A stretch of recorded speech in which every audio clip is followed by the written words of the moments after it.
Hello everyone, my name's Ian Spence, Head of AML CFT at the Financial Services Authority. Today's short webinar will take you through our new version of the statistical return, which all regulated and registered businesses have to complete. Each year, all of those entities are required to submit an annual anti-money laundering, countering the finance of terrorism statistical return. The reporting period is the previous calendar year to the end of December and must be submitted to the authority by the 30th of June each year. For designated businesses, you may notice that this is a change in the submission date that we've had from previous years. And you'll notice as we go through the examples that there are some changes to the data that we require from designated businesses. The AML CFT return is an important part of the authority's supervision toolkit and supports the authority's supervision as part of the regulatory objectives, which includes the reduction of financial crime. Much effort's been put in this year to redesign and streamline the completion process and the data that we require, to remove duplication for some of you who had to provide the information in multiple pages of the return, but also allowing the authority to obtain comparable data which we can analyse at industry and at sector level as well as firm level. And the reason that we obtain the data and the information is to help us understand what our picture of risk is and to risk assess where we need to put our efforts. As a result, the returns have a mix of information and some control questions which allow us to look at the inherent risk, some of the controls put in place, and allows us to look then at what the residual risks after the controls applied look like. And we're trying to do all that with data so that we don't have to come out and visit every business to get the same information. The data collection is going to be used in conjunction with an automated risk analysis tool which will enable the authority to efficiently calculate the inherent residual risks rating of each firm. So that new tool, that new data analysis software, will allow us to take those returns and quickly analyse the data, the information and the inherent risks we have for each business and across the business population. Along with the redesigned return, the authority has published updated detailed guidance on how regulated entities and designated businesses should complete the return. We would advise you to complete it as early as possible so that you've got time to come back to the FSA with any queries at an early opportunity. So don't leave it to the last minute, particularly if you are a designated business and we're asking for different information than we have in previous years. Today's webinar is going to cover the following: where the return and guidance is kept on the authority's website so that you can find it, the layout and formatting of the return. As I said, we have changed the return a little bit to try and make it more straightforward, but this means it may look slightly different to what you've seen before. We're going to discuss the main changes following the redesign of the return, how to submit the return to the authority, and near the end of the presentation, there'll be a bit more detail for designated businesses, so these are non-financial designated businesses, highlighting the changes in that data requirement.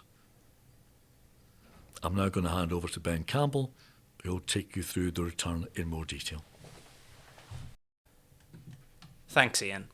So to find the AML statistical return from the authority's website, select AML CFT from the top access bar and then select AML CFT requirements and guidance. If you scroll down slightly and then expand statistical return, you'll see the AML CFT statistical return and the guidance document to download. The purpose of the guidance document is to give further detail on how to answer each question within the return. So we strongly recommend that you use the guidance document when you're completing the return to avoid any errors.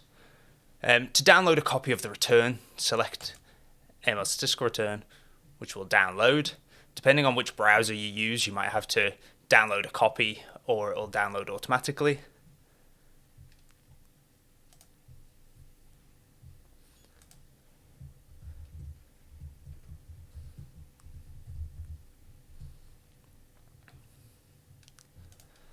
When the return opens, it will open in protected view. At the top, you'll need to click Enable Editing to populate the return. The format of the return is that you can input in any grey fields, and you'll see there's validation next to each field that will need to say completed once you've populated each field. The format of the return, there are 22 worksheets in total, which are color-coded. The green sheets need to be completed by everyone, and the blue sheets are completed depending on which permission you select from the main page. Here's an example of a populated cover sheet, and you'll see now that the validation shows complete. You can now move on to the control sheet. The control sheet is used to show the status of each sheet and whether it needs to be completed. It also shows whether the form is ready for submission or not. As you can see here, it shows which control sheets are needed and whether they have been completed or not. So moving on to Form A. Form A is used to understand details of the firm's employees and payment methods. Questions related to bank accounts held outside the Isle of Man and whether regulated in other jurisdictions have been removed, as these were captured in other regulatory returns. Payment methods have also been streamlined where possible. For example, debit and credit card has been amalgamated, whereas in previous versions of the return they were separate. Form B1 looks to understand the AML CFT control environment, obtaining details of what activities are outsourced and the responsibilities for compliance and monitoring testing.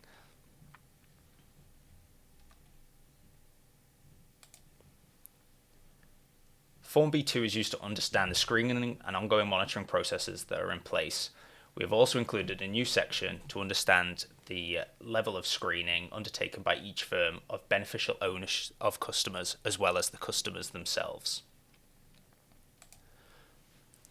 Form B3 is only to be completed by deposit takers and money transmission services. This was formerly Form B1 on previous versions of the return. The only change is that the scrutiny of transaction has been centralized and moved to Form B2. Forms C1 through to C, D, and FBP are used to understand the client base depending on the permissions of the regulated entity or designated business.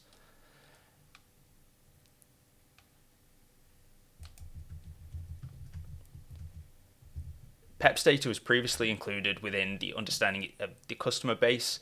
We have enhanced the data points being collected for PEP relationships and have such created a separate PEP form, which is to be completed by all regulated entities and designated businesses. We have enhanced the questions for PEP data points, so we recommend that you review the guidance document to understand how to answer the questions within this form. Form D1 is used to obtain data on the level of third-party reliance within the new business relationships established in the reporting period. In previous returns, this was referred to as Form D. Form D2 has replaced Form H from previous returns. The questions within the form remain the same, however we have just restructured where this data is kept within the return. Form E looks to understand the disclosures and reporting data for each firm. This is more granular than other versions of the form. There is more granular data in respect to the disclosure to sanctions officers, as well as the reasons for declined or terminated relationships.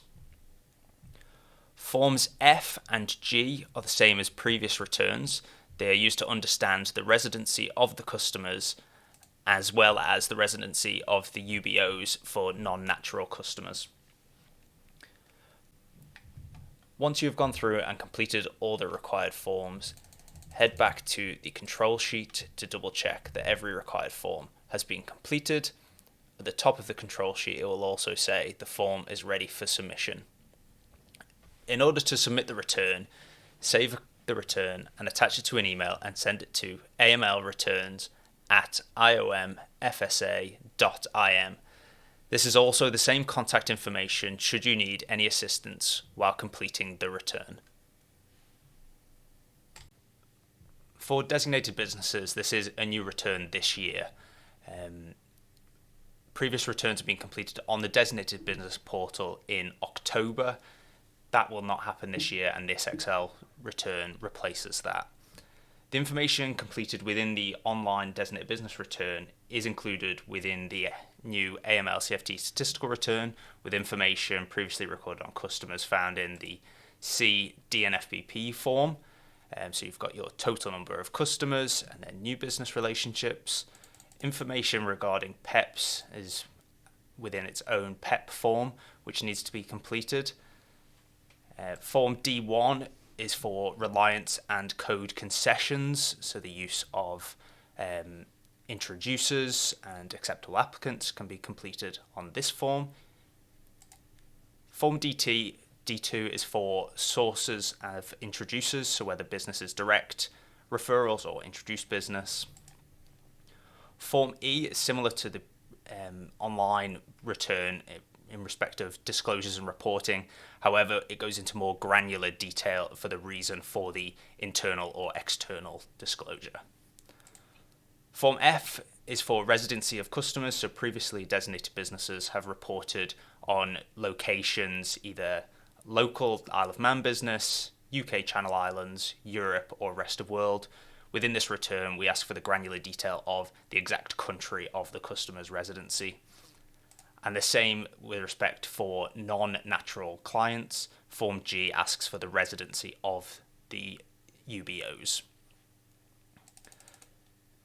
New for designated businesses on this return are Forms A, Form B1, and Form B2. Form A asks about information understanding the firm, so the number of individual employees as well as their full-time equivalent.